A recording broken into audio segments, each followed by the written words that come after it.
हाय सांग मैंने मु रंजित मु आपको स्वागत कर मोर आ गोटे भिडियो तो फ्रेंड्स ये भिडियो मु आपको कहबी कि आपण मैंने मैक्सिमम केते जमी रखिपारे जदि आप अधिक जमी रखिए तो आपंकर प्रोब्लेम हो कि अधिक जमी रखिले सरकार आपन जमी को छड़े ने कि ये सब डिटेल आपको मु कहि फ्रेंड्स। तो से मैंने भिडियो को लास्ट जाए देखिए आप बहुत हेल्पफुल हो भिडियोटी। तो देखो प्रथम फ्रेंड्स ओडिशा रे जड़े व्यक्ति बा गोटे परिवार निज नाम केते परिमाण कृषि जमी रखिपार से जो आपको कहली फ्रेंड्स केते जमी कौन रखिए से ओडिशा संस्कार आईन 1960 ओडिशा लैंड रिफॉर्म एक्ट 1960 अधीन रे नियम रही फ्रेंड्स या लैंड सेलिंग बा जमीर सर्वोच्च सीमा कह जाए। यही नियम अनुसार जमीर किसम टाइप ऑफ लैंड को देखी सीमा निर्धारण करा जायछि। जो आपनकर केते कोन जमी आपन रखि परिवे सेटा आपनकर जमीर किसम को देखी सेटा निर्धारण करा जायछि। तो देखिबा फ्रेंड्स देखंतु जमी रखिबे जो आपनकर तार गोटे सीमा अछि फ्रेंड्स। आपन माने एंती नै कि आपन माने 100 एकड़ 50 एकड़ जमी रखिबे सेमिति नै तार गोटे सीमा अछि। तो सेटा देखिबा फ्रेंड्स देखंतु एही आईन रो सेक्शन 37 अनुଯାयी 5 जन सदस्य विशिष्ट एक मानक परिवार स्टैंडर्ड फैमिली सर्वोच्च सीमा होउछि 10 स्टैंडर्ड एकड़। तो मु आपनको कहबी केते कोन आपन जमी रखी पारिबे। एटा आपनकर गोटे फैमिली परिवार 5 जन सदस्य विशिष्ट। तो यदि 5 जन रु अधिक होबे तो सेते भी आपन केते कोन रखि पारबे सेटा आपन कहबी। किंतु प्रथमे आपन को मु 5 जन सदस्य विशिष्ट फैमिली परिवार रो कहबी। जमीर उर्वरता एवं जलसेचन सुविधा को आधार करी एही 10 स्टैंडर्ड एकड़ को भिन्न भिन्न जमी एहीपरि भाग करा जायछि। तो फ्रेंड्स जमीर उर्वरता एवं जलसेचन सुविधा आधार रे एही 10 स्टैंडर्ड एकड़ को भिन्न भिन्न जमी भाग करा जायछि। तो देखिबा प्रथमे तो फ्रेंड्स आ थरे मु आपन कहूछि एबे जो मु आपन कहबी केते कोन जमी आपन ने रखि पारबे एटा 5 जन सदस्य विशिष्ट फैमिली रो कहबी। तो जदि 5 जन रु अधिक आपनकर परिवार रे अछंती तो आपनको केते कोन रखि पारबे सेटा भी आपनको आगु कहबी। तो देखंतु प्रथमे जमीर किसम। तो जमीर आपनको पूर्वर कहिछि कि जमीर किसम को देखी निर्धारित करा जाए कि आपन माने केते कोन जमी रखि पारबे। तो देखंतु श्रेणी 1 बा क्लास 1 रे वर्ष को अति कम रे 2टी फसल पाई सरकारी जलसेचन सुविधा जमी। तो जो मानक जमी रे वर्ष को अति कम रे 2 थर फसल चाष करती तो सरकार जलसेचन सुविधा जमी तो 2 थर चाष करती बा फसल करते एवं तांकर जमी रे जलसेचन सुविधा अच्छी तो से माने 10 एकड़ जमी रखि पारिबे। यदि वर्ष को 2 थर चाष फसल करती एवं तांकर जलसेचन सुविधा अच्छी सरकारी ताले से माने 10 एकड़ जमी मैक्सिमम रखि पारिबे। याठो अधिक से माने रखि पारिबे नाही। तापर देखंतु श्रेणी 2 और क्लास 2 वर्ष को अन्यून्य गोटे फसल पाई सरकारी जलसेचन सुविधा जमी। तो यदि वर्ष रे माने जो माने थरे फसल करथबे बा चाष करथबे एवं तांकर सरकारी जलसेचन रो व्यवस्था जदि थिबो से माने मैक्सिमम 15 एकड़ जमी से माने रखि पारबे। मैक्सिमम सर्वोच्च 15 एकड़ जमी रखि पारबे। याठो अधिक रखि पारबे नाही।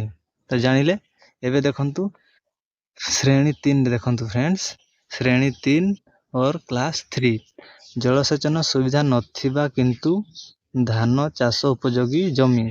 यदि सरकारी माने जलसेचन सुविधाटा आपनकर नाही ताहेले आपन माने किंतु धान चाष उपयोगी जमी अछि लोकल सारद जमी अछि ताले मैक्सिमम आपन माने 24 एकड़ जमी रखी पारिबे। जदि आपनकर जलसेचन व्यवस्था सरकार को द्वारा नाही ताले आपनकर धान चाष उपयोगी ताले आपन माने मैक्सिमम 24 एकड़ जमी फ्रेंड्स रखी पारिबे। याठो अधिक नुहे। तापर फ्रेंड्स हमें देखिबा श्रेणी 4 और क्लास 4 अन्य कृषि जमी जेउठी धान चाष हुएनी जेमिति कि टांगर बा पदर जमी माने जो जमी रे धान चाष हुएनी जेमिति कृषि सेही जमी रे टांगर बा पदर जमी सेठी आपन माने मैक्सिमम केते जमी ରଖିପାରିବେ ନା ସେଇଠି ଆପଣମାନେ 30 ଏକର ଜମି ରଖିପାରିବେ ଫ୍ରେଣ୍ଡସ୍। ଏହାଠୁ ଅଧିକ ନୁହେଁ। ଯଦି ସେଠି ଆପଣଙ୍କର ଧାନ ଚାଷ ହୁଏନି ଟାଙ୍ଗରା ବା ପଦର ଜମି, ତାହେଲେ ଏତିକି ଜମି ଆପଣମାନେ ରଖିପାରିବେ।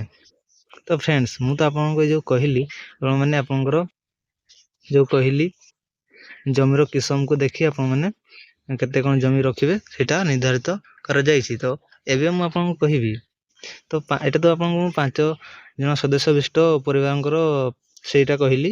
ତ ଏବେ ମୁଁ ଆପଣଙ୍କୁ କହିବି, ଯଦି ଆପଣଙ୍କ ପରିବାରରେ 5 ଜଣରୁ ଅଧିକ ସଦସ୍ୟ ଅଛନ୍ତି ତାହେଲେ ଆପଣମାନେ କେତେ ଜମି ରଖିପାରିବେ। ତ ଦେଖନ୍ତୁ, ଯଦି ଗୋଟିଏ ପରିବାରରେ ସଦସ୍ୟ ସଂଖ୍ୟା 5ରୁ ଅଧିକ ହୁଅନ୍ତି, ତେବେ ପ୍ରତ୍ୟେକ ଅତିରିକ୍ତ ସଦସ୍ୟଙ୍କ ପାଇଁ 2 ଷ୍ଟାଣ୍ଡାର୍ଡ଼ ଏକର ଲେଖାଏଁ ଜମି ସୀମା ବଢ଼ିପାରିବ। ଯଦି ଆପଣଙ୍କ ଫ୍ୟାମିଲିରେ 5 ଜଣ ସଦସ୍ୟଙ୍କଠୁ ଅଧିକ ଅଛନ୍ତି, ମାନେ 6, 7, 8 ବା ଯେତେ ବି ଥାନ୍ତୁ, ତାହେଲେ ଆପଣଙ୍କ ପ୍ରତ୍ୟେକ ସଦସ୍ୟ ପାଇଁ 2 ଷ୍ଟାଣ୍ଡାର୍ଡ଼ ଏକର ଲେଖାଏଁ ଜମି ସୀମା ବଢ଼ିବ।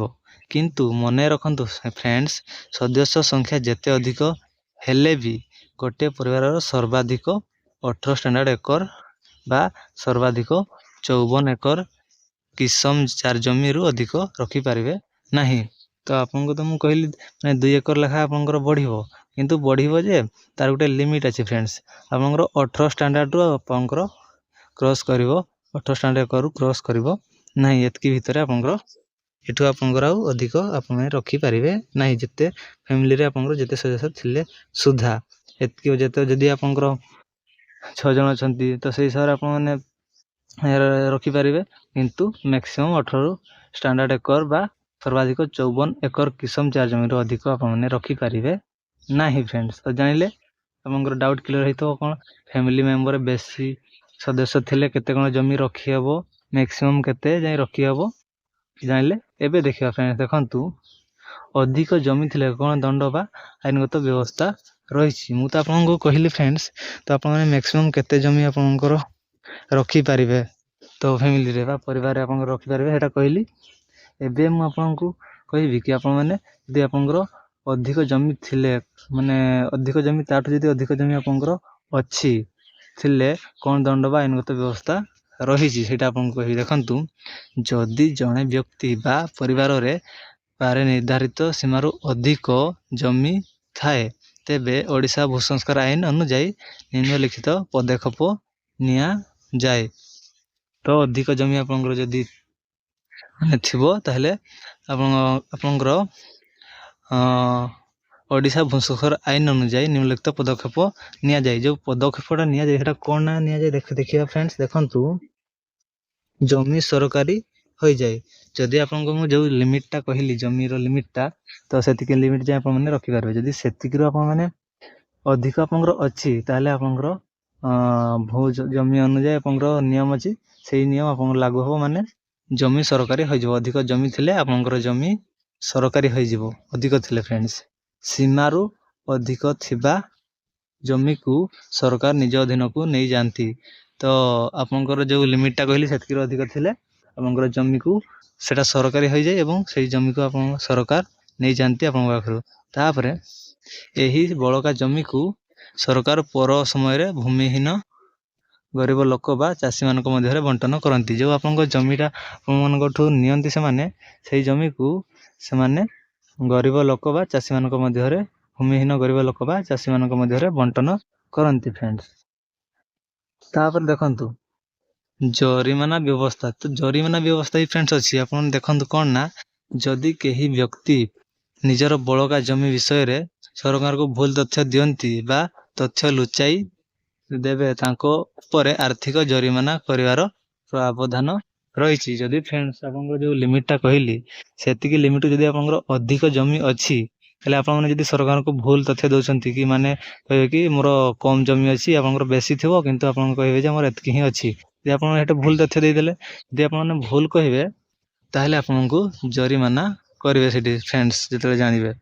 ତ ଆପଣମାନେ ଯଦି ଅଧିକ ଜମି ଅଛି ଆପଣଙ୍କ ପାଖରେ, ମାନେ ସରକାରଙ୍କୁ ଠିକ୍ କଥା ହିଁ କହିବେ, ମାନେ ଏତିକି ଜମି ଅଛି କ'ଣ ବୋଲି।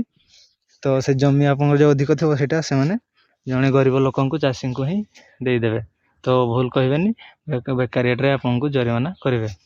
तो फ्रेंड्स जानिले आपने मैक्सिमम केते जमी रखी पारिबे एवं अधिक जमी रखिले कौन असुविधा हुए कौन कौन माने सरकार छड़ी नियंती कि तो डिटेल जानिले यदि वीडियो टी आपन इनफॉर्मेटिव हेल्पफुल हेची ताले आपन माने वीडियो को शेयर कर दियंतु फ्रेंड्स।